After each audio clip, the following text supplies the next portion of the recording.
Good evening, everyone, and welcome. Day number 642, November the 27th, 2023, 9:01 p.m. Eastern Standard Time, 4:01 a.m. in Ukraine. And wherever you're watching from tonight, it's the time on your watch or your phone, whatever zone you're in. Jeffrey Burnett, I want to welcome a few people here tonight. Everything's back working beautifully. Jeffrey's one of our moderators out there in California. Skidmore, welcome to you, sir. Linda Cassio, Greenville, PA. Ricochet, as always, the legend. Nate Fody out there. I'm starting to memorize everything. Vacaville, California.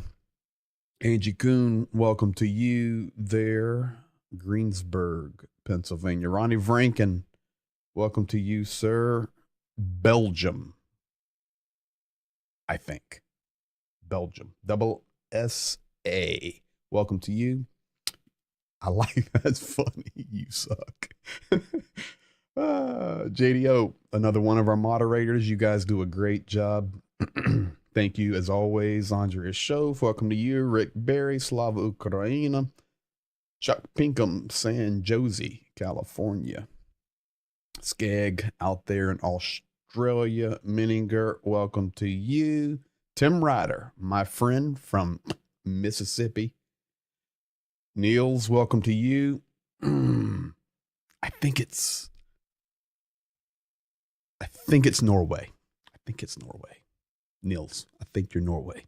Hey guys, going to be a really interesting night tonight because the war has taken a unique turn due to the weather, and it's crazy.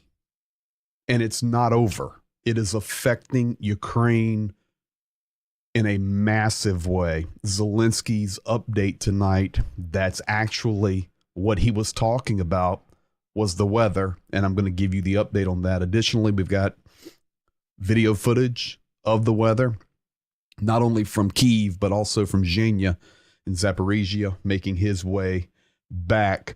I can tell you Zhenya today, 14 hours on the road to get back, but he is safely at home, arriving about an hour ago.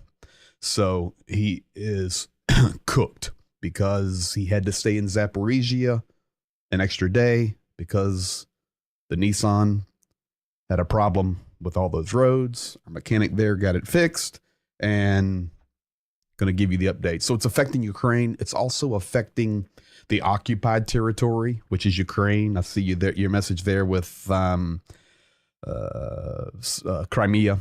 That's Ukraine, occupied now. But Sochi, mainland Russia, even into Russia proper, it's a mess.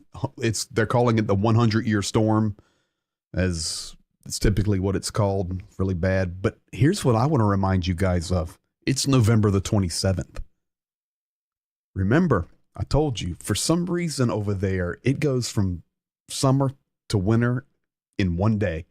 Fall's very short, and it's a mess, but we'll be showing that. So thank you for being here. Thank you for continuing to like, to comment, to share, to do all the things that you do. We couldn't do it without you, and appreciate all of you guys very, very much. We're going to start tonight right here with Avdiivka. Avdiivka in trouble. We've been talking about this, but Russia is now, they have now, within the last 24, 36 hours, taken over a portion of an industrial complex, not the Coke plant. That's at the top left, that gray area. But on the Donetsk side, which would be on the bottom right, they have now taken over an industrial complex, a portion of it, but it is giving them more fortification. And Ukraine's, they're in trouble here. But we've talked about it. And once again, it's another Bakhmut. Ukraine's trying to hold out so that more supply can come, so that they can get in better positions in other places to deplete Russian forces.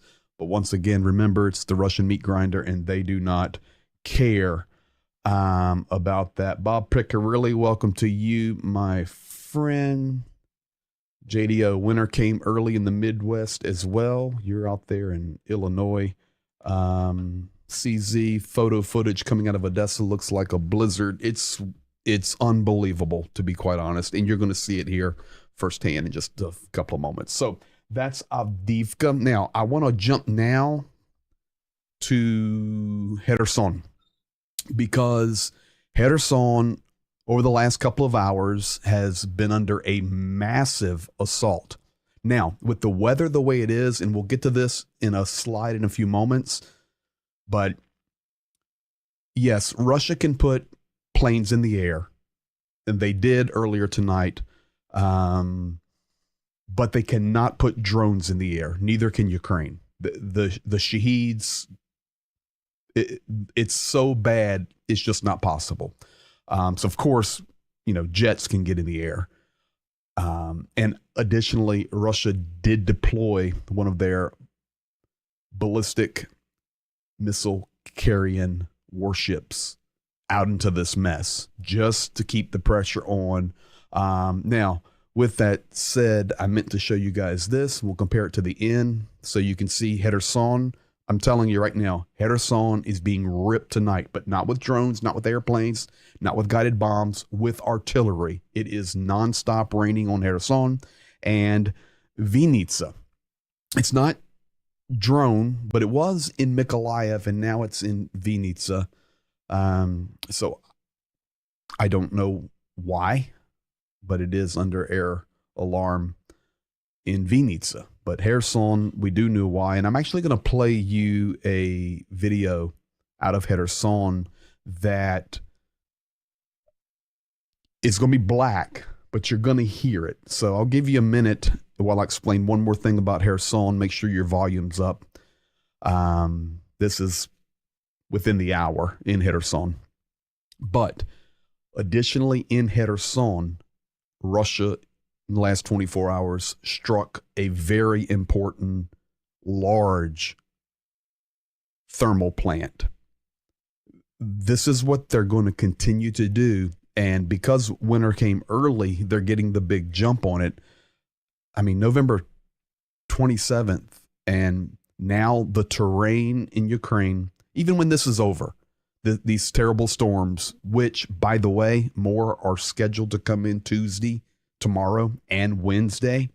It's not going to end. But now roads will be destroyed. They're frozen right now. They will thaw, and then it's over. It's over until April. So it's going to be very, very nasty. Is the coke plant in Avdiivka processing or mining as well? So I'll go back here. The coke plant right there, upper left, is for processing. Now, the mines are everywhere around the plant. This entire region, this Donetsk Oblast and up into the Kharkiv region, it is so fertile and full of resources. The mines, the tailings, I mean, huge mountains are created out of the tailings. In fact, we drive past many of those mountains when we're heading into Donetsk region. When I'm there, or the next time Zhenya rolls around, we'll get a video of that for you guys. It's massive, but no, that plant right there is mining only. So guys, you got your volume up now. Here is Kherson just a few moments ago. Just listen.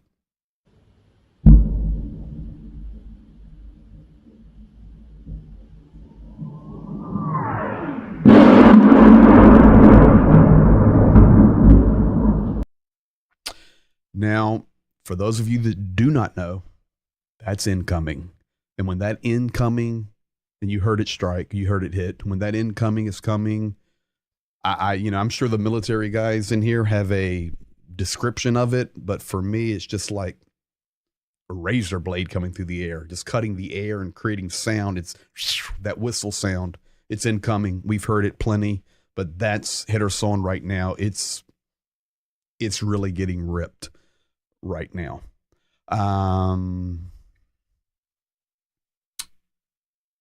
Zelensky. Why is that picture goofy? That layer's wrong. Well, I know what the number is anyway. So on the left, you see the broken high voltage power lines there. There are many of these. This is due to the winds and the storm. I can tell you right now, that actually is a picture near Odessa. Zelensky's background is over the text there, but I know what it says. 1,500 villages are without power right now, and 170 regions. Now, let me explain Ukrainian geography to you. A region, and I'll go back to this to show it to you. These are not regions. These are the oblast. For those here in the U.S., it would be like a state. Those are oblast. Inside the oblast are small regions. So regions in Khmelnytsky, for example, there's probably 20 regions. So when Zelensky came out tonight and in his speech, he says, due to the winter, the weather that is shocking, and of course the war, but really the winter, we have 1,500 villages without power and 170 regions without power. Guys, it's frigid. You're going to see some video of that in just a moment. That's why I said this week, the weather's winning the war. Now, the good news for Ukraine right now is the drones cannot be in the air.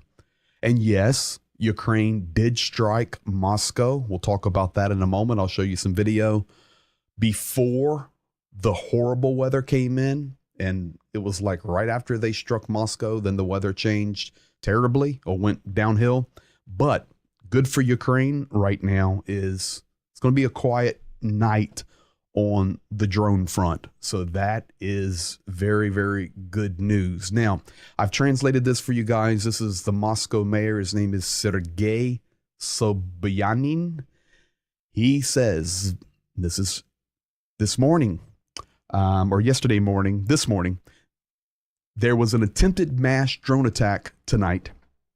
At the moment, air defense forces have shot down UAVs in the Nerofominsk and the Odintsevo urban districts flying toward Moscow. They are just suburbs. The air defense also managed to intercept and destroy several UAVs in the Bryansk, Tula, and Kaluga regions. There were no casualties or serious damage. Representatives of emergency services are working at the sites where drone debris fell. Work on further detection of the UAVs continue. Now, this right here, where the drone's flying. This is there. You can see that strike. This is actually B-roll from Izvestia News in Russia. And we'll show you their website in a moment.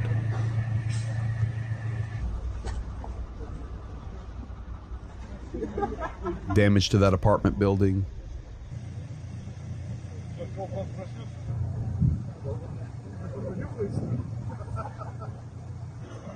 And, you know, you may look at that and go, okay, so, you know, why even do that? Hey, the reason that's happening is very, very simple. It's going to continue to happen because remember what Zelensky said about a month ago.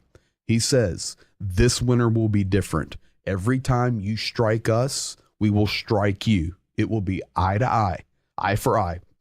And that's exactly what Ukraine did.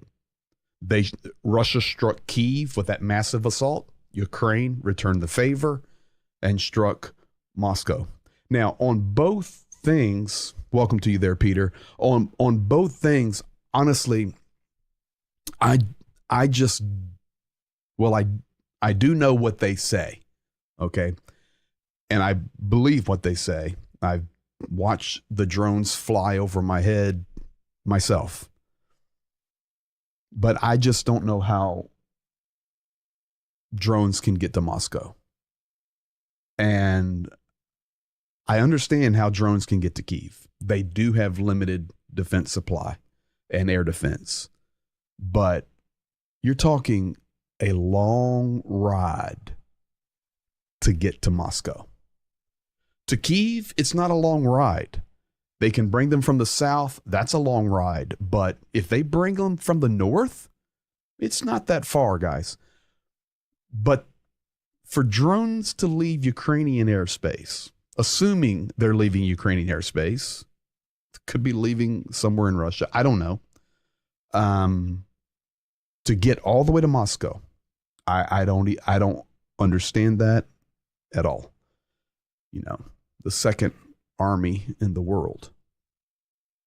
How's that possible? But it is possible, and it is happening, and it will continue to happen. Now, I showed you that B-roll that was from this news organization. You may not have heard of this one. They're in Moscow. It's called Izvestia Novosti. So it's a news site like TASS or Vesti. But I pulled this up on purpose. In fact, I'm going to show you their website right now. No, it's not a good look. And I know you're talking about the drones there. Partisans, it can be partisans helping, but no, those were Ukrainian, some of the best Ukrainian drones, basically the Ukrainian version of the Shahed that was striking Moscow. This is Izvestia website here, and you're live on it right now. And this is such an interesting headline. You guys read it? It says, the White House, and there you go, Белый дом. Белый is white, dome is house. So the White House is arrived at a critical moment regarding the financing for Ukraine. Now, here in the U.S., I can tell you, there has not been a vote yet officially on the next level of support or next package of support for Ukraine. I think, and you guys here can correct me if I'm wrong, but I think the earliest the next vote will take place is December the 4th. That's what I saw today. And there are senators and congressmen saying it's not even going to happen on December the 4th. Electronic interference can deflect the drones to hit anywhere. Thank you, sir. We've got experts in here. But isn't this interesting? You're right on the Russian site right now. White House has reached a critical moment about the financing for the Ukrainian war, and it goes in here very detailed about Joe Biden's position, the position of certain senators, the position of certain House members, and it's almost like a gloating article that Russia is happy because the support is going to go down. Now, this is right here. It's interesting, guys. It says special operation of Russia in Ukraine, not war, special operation Russia in Ukraine. And this is their explanation of why they're doing it. And then this is the latest headlines that are rolling nonstop. So very, very interesting there. Thought you guys would like to see that. Yes, they're watching White House very closely because right now, with the resources that are coming to Ukraine from the United States and other nations as well, Ukraine has enough to hold the line, but they do not have enough to push the line. And today, as I was preparing a map, Johnson was promising the help was for December 25. Thank you, sir. We have to have a Belgian telling me what's happening in America. I love it. Thank you, buddy. Let me do this. This is off the cuff here. Now, if I go back or to this image.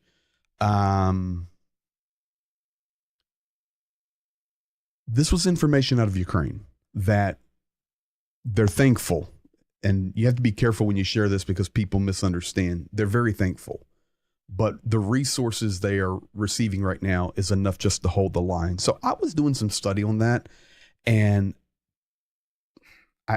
it's accurate, because if I take you to here, of course, you guys know this map. This line has not moved in a year. So what I'm going to do, I think I can do this. Look at this. I'm going to go back to November 27th, 2022.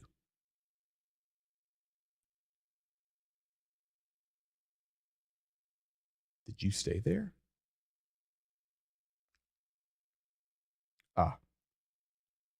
Did it go there? No. Why won't it let me go back? I guess I'd do it manually.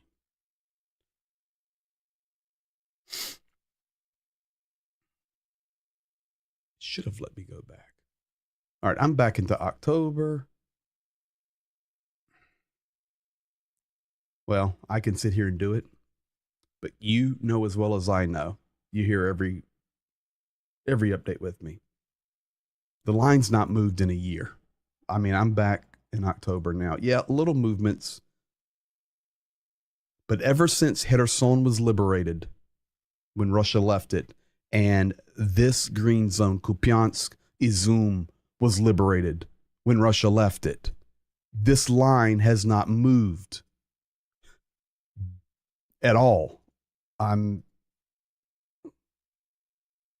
can keep going back. It's going to stay the same. So it's a problem, to be quite honest.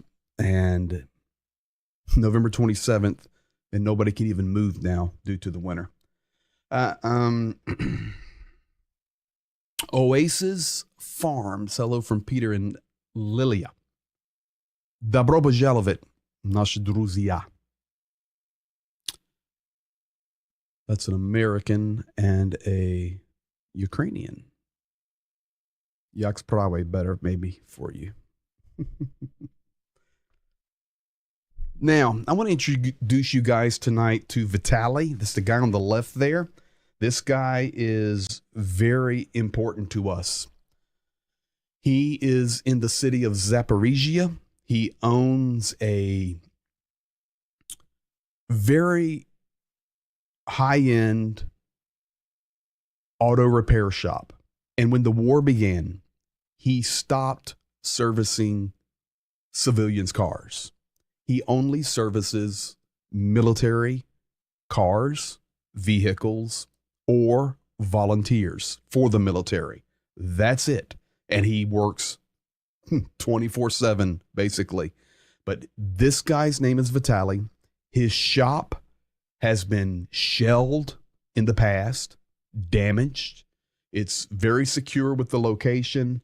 We never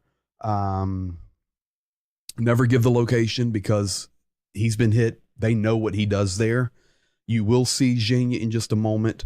On the roads down in Zaporizhia and on the east, we had some brake issues, of course, and left shock issue. Vitali repaired it for us so that Zhenya could get all the way back to Khmelnytsky, of which he arrived just a couple of hours ago. So the vehicle's been repaired. We'll get some more stuff done on it tomorrow.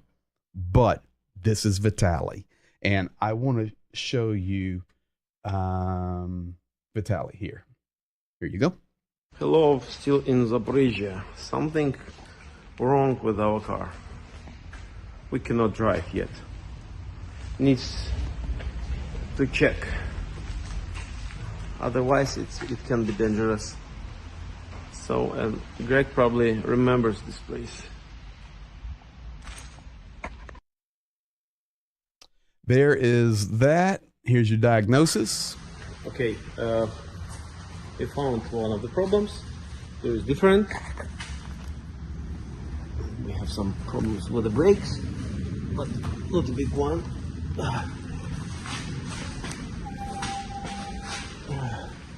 Caliper.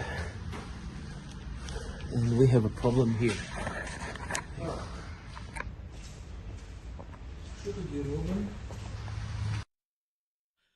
Now, finally, outside during the repair, this is what happens.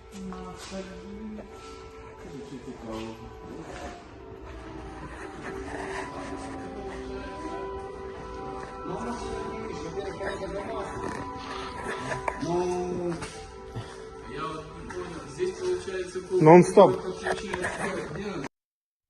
Nonstop. So Vitali is our man, and he takes care of us. He got it repaired. Really nice shop. And if you guys were paying attention, you saw our license plate as Latvia. Did y'all see that?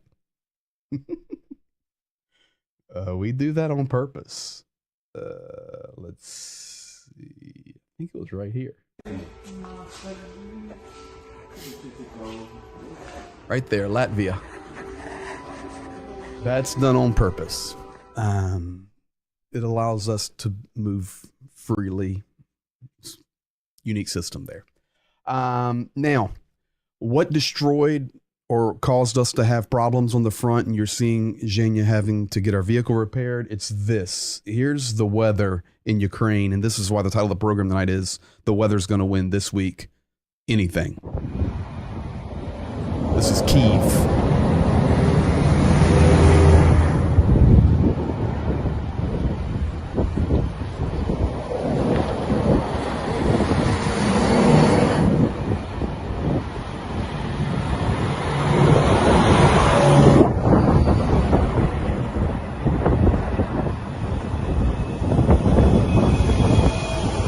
I just remind you guys, it's November the 27th. Now, here's Zhenya today traveling. This is Zaporizhia Oblast.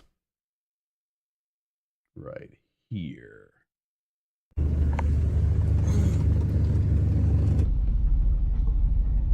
Military guys got in trouble. I stopped to help them.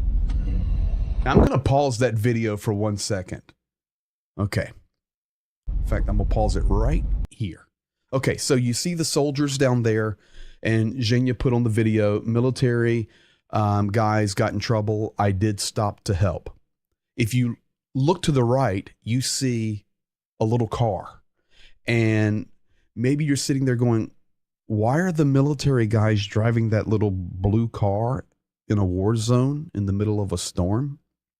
Because that's their vehicle. Guys, you may not know this, but it's not the United States. They're not running around in Humvees provided by the government. They don't have that many. They've got their own, but they don't have enough. They're not running around in Jeeps like you saw in World War II movies with Patton running all over Europe, provided by the government and the military. These guys use their own cars, or somebody will donate a car. There's no vehicles. That's the reality. So I'll let it go, but that's the story behind what you're seeing there. And yes, it's military and a military vehicle.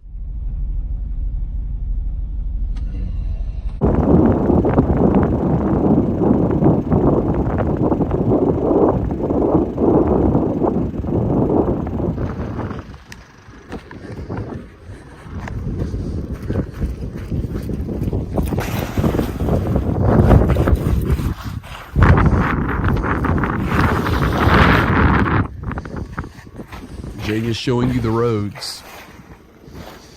We got to get that boy some boots. He's walking around in tennis shoes.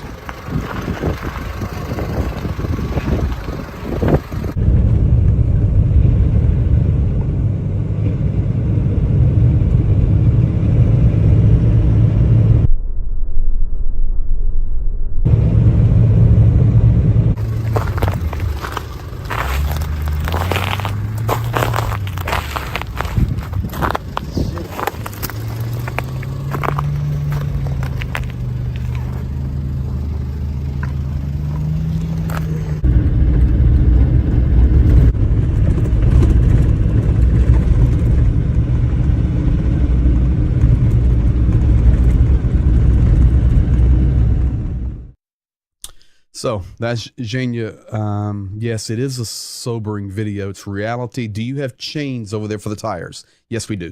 We sure do.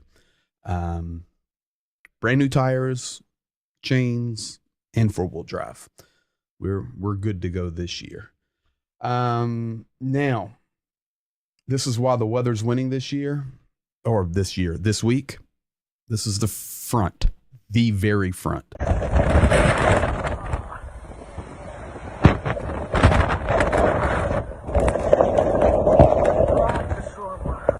Once again, yes, that is soldiers at the front, and yes, that is their vehicle. Good luck, fellas. That one's not moving. And then I'm going to show you this one right here. Why? Right here. Let me translate this for you first. Right here, it says, before you go to sleep and rest tonight, this is what our guys are experiencing on the front. Okay, before you go to sleep tonight and have a good night's sleep, this is what our guys are experiencing on the front. Here it is.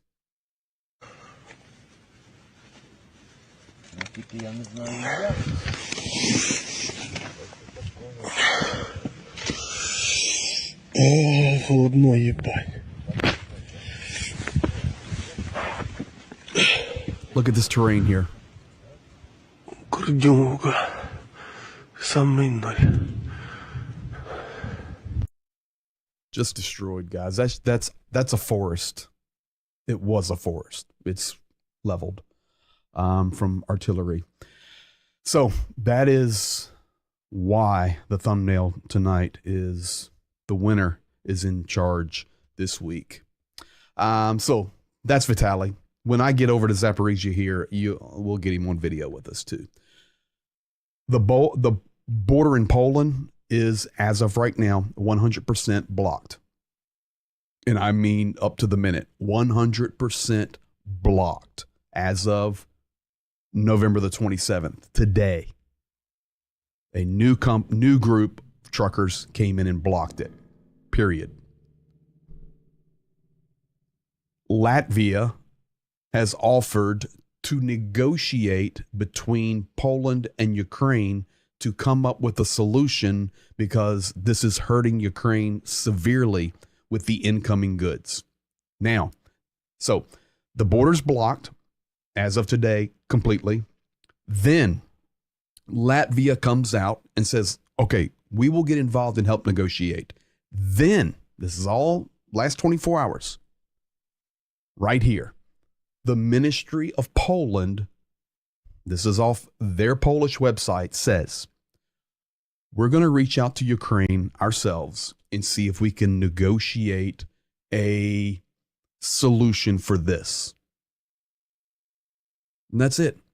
Now, I don't understand it at all. I don't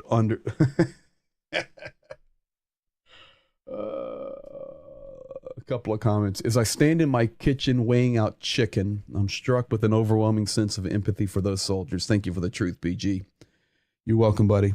It's brutal. It's brutal. I can't understand how Polish civilians are allowed by Polish government to police the borders. Thank you. You stated perfectly what I want to say tonight.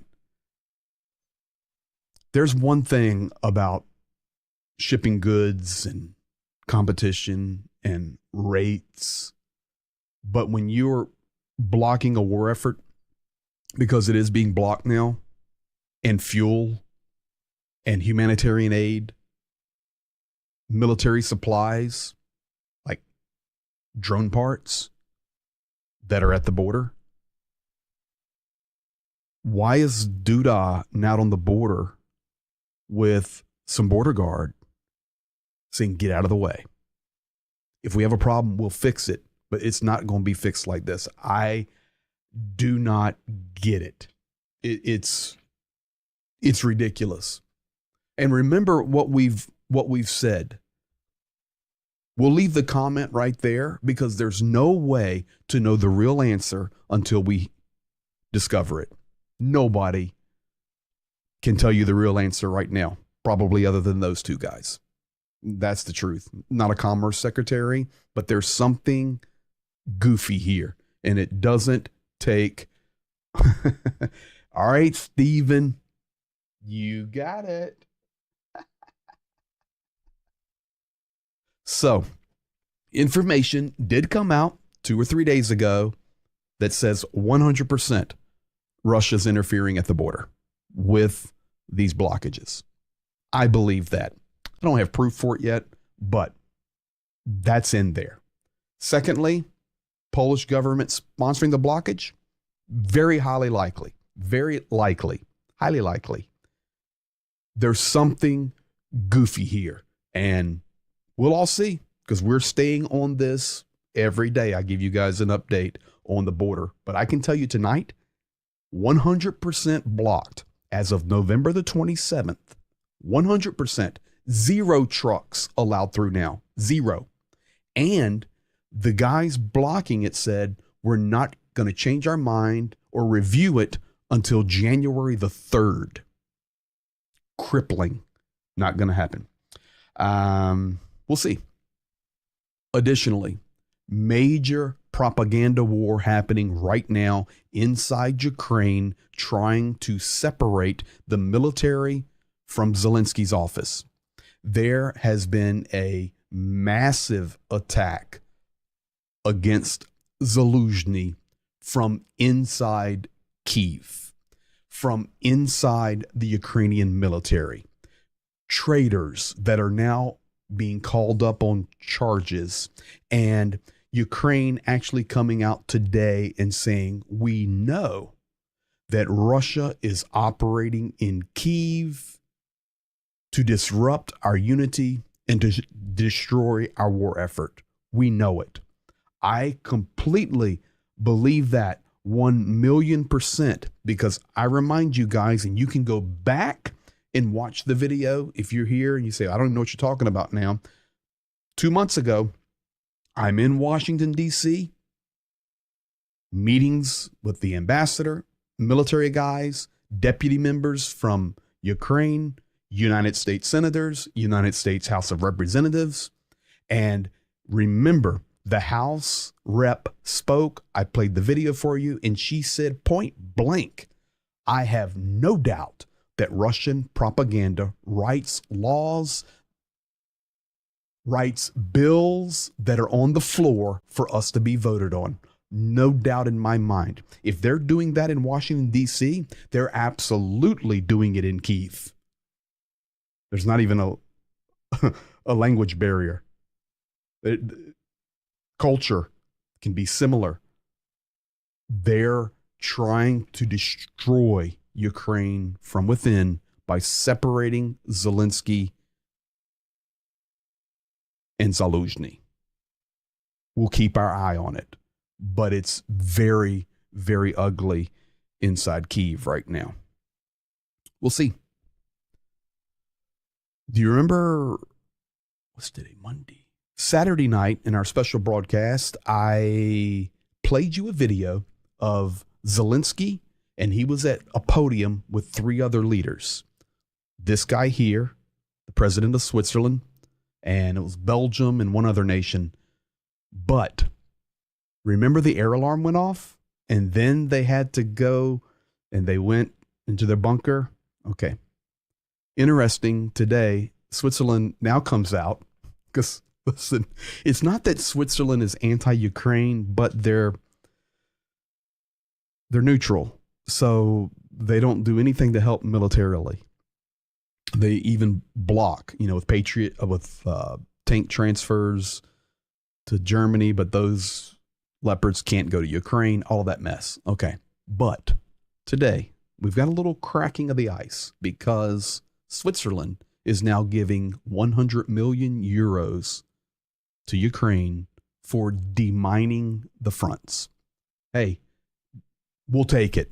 That's very good. Safety first. Maybe it's because the man experienced an air alarm. I don't know, but it's good news. Now, we get to,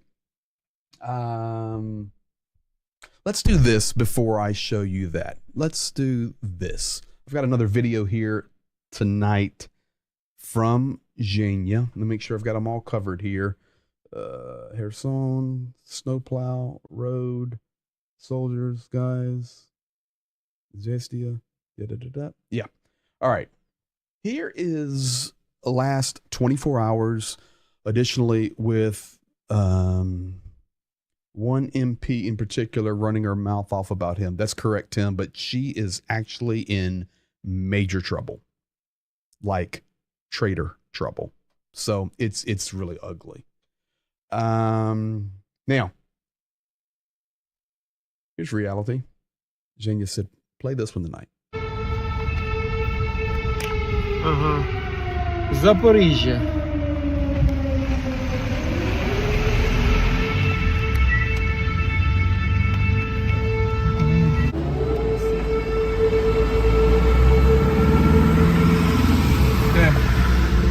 Запоріжжя далі.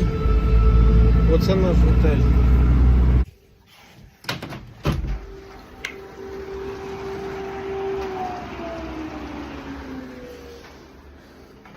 Nonstop. Nonstop.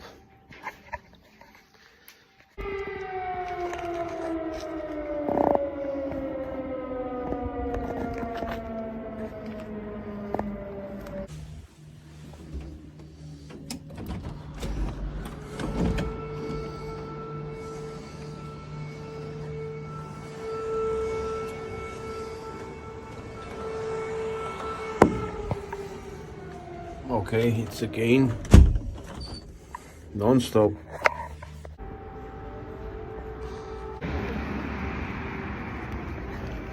Да. Nonstop, Запоріжжя. Nonstop. О, дивись. Варус. Ой.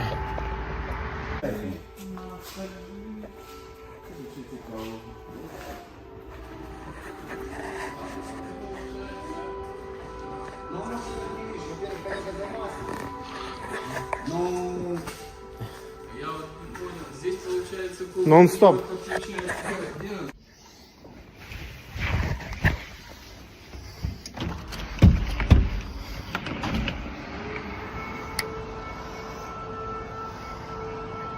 Nonstop. Every night, every day, every morning in this place. Somewhere something from Russian terrorists are flying with the idea to kill more Ukrainians. That's reality in Ukraine.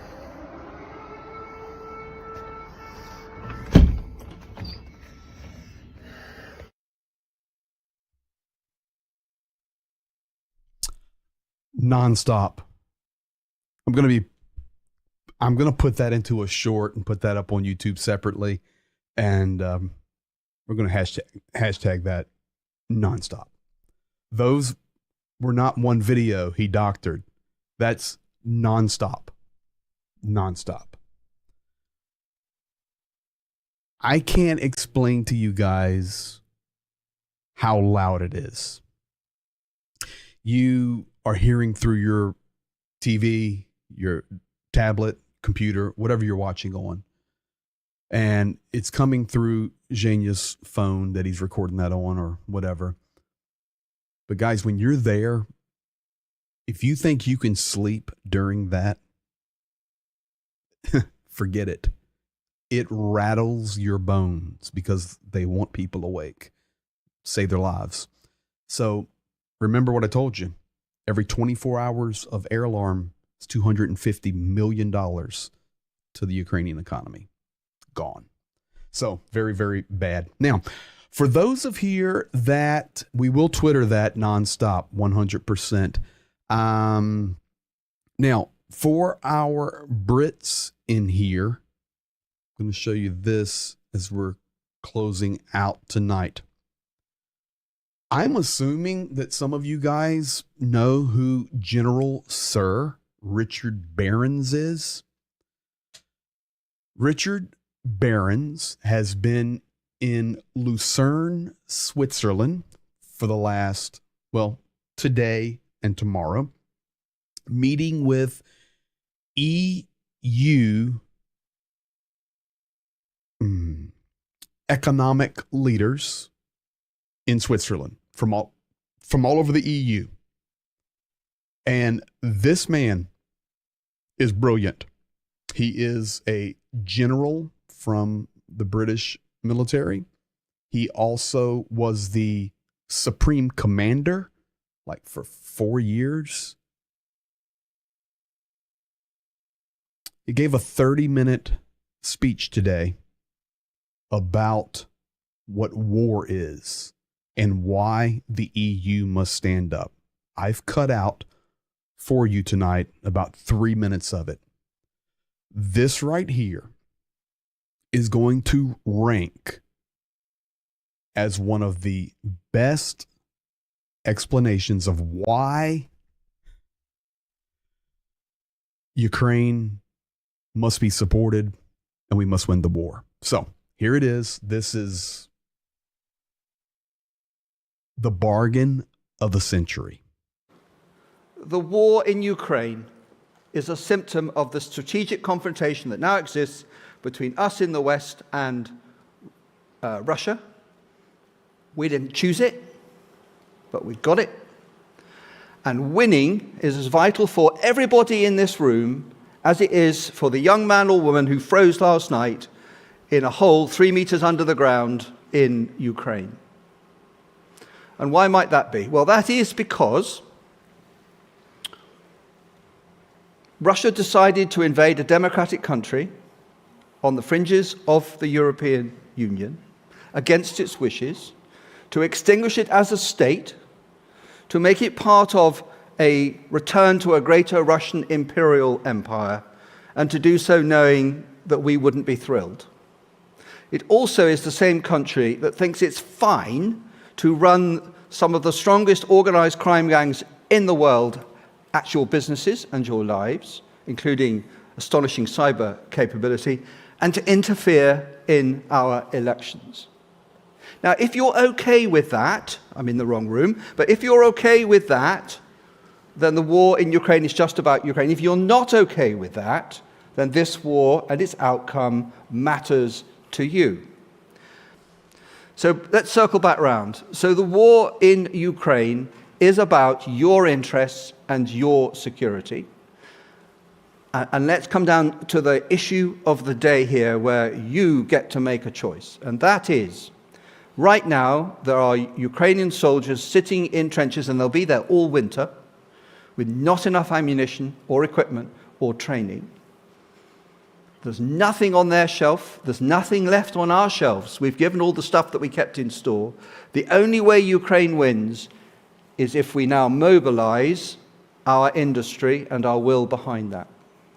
And do not tell me it's unaffordable, because you represent an economy of 15 trillion euros a year, and I can feed the Ukrainian military on about 75 billion euros a year for 2 or 3 years, and I can make them win. This is not about affordability.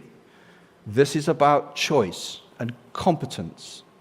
And isn't it a bargain if we can defeat Russia's objections to you on a war in Ukraine where you only spend money, you do not spend your children?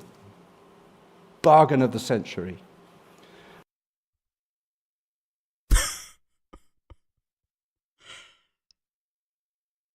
I could listen to that guy for days on end.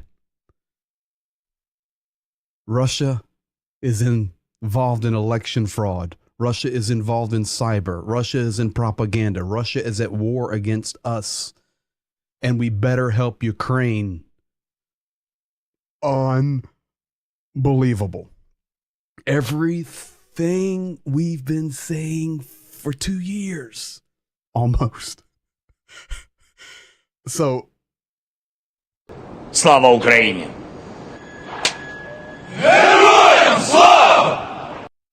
I mean, you guys got it. I see your comments. Wow, bullseye. The dude's a savage. Yes. General Sir, and I'll put his name up there. You guys can look him up. General Sir Richard Barons. I mean, it makes you like speechless, to be honest. He actually goes in and explains the 4 phases of war, and it's mind-blowing. And listen, did you catch the other thing he said? He says, was the top guy in Britain. Our stores, supplies are empty. We've given out. You guys know as well as I know you guys know as well as I know, America is in a similar situation. We've given out a lot. And we're living in a destabilized world. We have to have our supply. So the only way that Ukraine can win is we crank up the war machine, the factories, and we begin to stand against this evil, because it's not going to end up just being Russia. He goes later talking about China, talking about where they're coming from, talking about Iran, everything we've been talking about. It made me feel really good to have somebody of that level basically say what we've been saying. So, General Sir Richard Barons, spot on. Look him up. He's off the chain. Off the chain. Where can we find the whole presentation?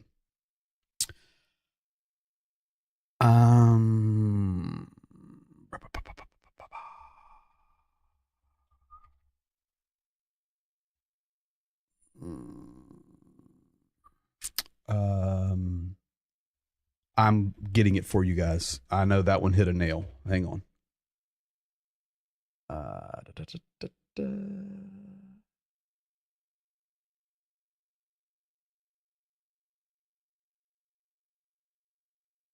Right here. I'm going to put it into the chat.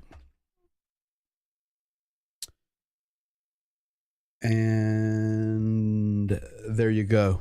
I highly recommend watching that 30 minutes. It's in the chat.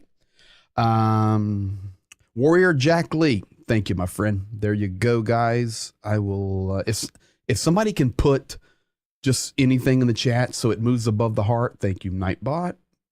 I'll pin it there for you guys. There you go. That's the link. Go watch it. Send me a message. It's incredible. Now, last couple of things. Tomorrow, 3 o'clock Eastern, I will be a guest on ATP Geo Politics. It's actually tomorrow's right here. Ukraine War Update Extra live chat with Greg Terry, Ukraine War YouTuber. So I'm going to be on with Jonathan tomorrow, and we're going to be talking about Ukraine, the war in Ukraine, the work that he does, the work that we do, and what's going on. This guy is phenomenal. ATP Geo Politics. He's out of the UK, and that'll be 3 o'clock Eastern Standard Time tomorrow. I can put that link in the chat as well, but I won't pin it. And you guys can watch that. You're welcome there, Luann Tucker, out in Nevada. So there you go, guys. So looking forward to that. Going to be very interesting. Looking forward to having a chat with Jonathan. And additionally, I will then get Jonathan on here as well. The guy's brilliant, way out there. So going to be really, really good. Recommend you guys check that out. Finally, the Christmas tree in Kyiv is lit regardless. But I want to just give you guys one piece of information about this. So Mayor Klitschko said, for this year and Christmas, we're just going to have one city tree, because usually there's many in Kyiv and it's beautiful. It's going to be in the colors of the flag. This is it, guys. And you can see the advertisement in the building back there, Mariupol. It's our Ukraine is what that says in the bottom left. But the Christmas tree there, I just want you guys to know this. Ukraine, Mayor Klitschko says, we're in a war, but we're going to have our Christmas tree. So thumbs up. But secondly, the Ukrainian government, the city government of Kyiv, are funding $0 of this. So for any of those out there who go, well, hey, they shouldn't be having all those lights going, they need to send it to the war front. They're not. Citizens of Kyiv raised money and are lighting it. Not one penny from the city, from the region, from the nation, from the war. That's why people said, no, we want our tree, but we'll light it. So very, very, very good. All right, guys. Yeah, Susie Q, you know they'll aim for it. They probably will. They probably will. So thank you guys for everything. Appreciate all of you. You're completely updated. I did not forget tonight. I don't like this. I don't like any of it, but definitely don't like this. You see what's lit up. Vinica, and now our region, Khmelnytsky, under air alarm. So as we're closing out right now, I want you to think about this moment. Usually JDO puts a comment in there. It says, remember those that are in trenches or cold homes, whatever. It's a very good comment that he puts up pretty much every stream. But you think about this right here. All those air alarms that Zhenya played for us tonight, nonstop. They're hearing it right now. So the man was in Zaporizhia all day, 14-hour drive through torture, terrible weather. He gets home, middle of the night, gets a shower, lays in the bed, and the air alarm goes off. That's reality. That's what they're facing. So you guys be blessed. Thank you for everything that you do. And we'll see you on Wednesday night. Tomorrow, 3 p.m. Eastern, I'll be on with Jonathan. And hop on over there. Links in the chat. Everything's good. You guys be blessed. See you soon. Слава Україні!